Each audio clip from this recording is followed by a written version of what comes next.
বিচ্ছেদের এই জামানায় ভালোবেসে আগলে রাখার কথা দিয়েছিলে আমায়, বিপরীতে বিপরীতে বিচ্ছেদের যন্ত্রণায় উপহার দিলে। এই শহরে এত এত পূর্ণতার গল্পের মাঝেও পূর্ণতার স্বপ্ন দেখালে, কিন্তু দেখো নিয়তি নিষ্ঠুরতায় আমাদের বিচ্ছেদ হলো।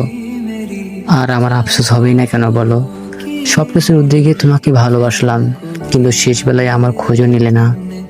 আমার মন আর মস্তিষ্ক তোমার স্থান দিলাম, আর তুমি এই ভালোবাসা ব্যাকুলতা পরিহার করে আমায় অন্ধকারে ফেলে আলোতে মিলিয়ে গেলে। তোমার দেখানো স্বপ্নগুলো এখন কলিজে ক্ষতের সৃষ্টি করেছে।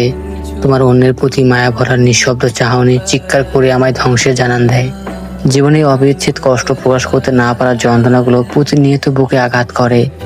তুমি বিহীন আমি ভীষণ অসহায়। তোমাকে পাওয়ার পর যেমন আর কিছু চাওয়ার ছিল না, তেমন তোমাকে হারানোর পর আমার আর হারানোর কিছু বাকি রইল না। আঘাত যখন ভেতর পর্যন্ত পৌঁছায়, মানুষ তখন নীরব হয়ে যায়। আমিও তার ব্যতিক্রম নই। আমার নীরবতায় ভাসমান শূন্যতা তোমাকে আর বোঝাতে পারলাম কই? আমার না বলা ভাষা তুমি কখনো বুঝলে না, বোঝার চেষ্টাও করলে না। অথচ না বলা না জানার মাঝে ছিল সবটা। পরিশেষে বলতে চাই, তুমি খনি। আমার ভালো লাগা, ভালো থাকা, ভিতরের চঞ্চলতা, মুখের হাসি খুন করেছো।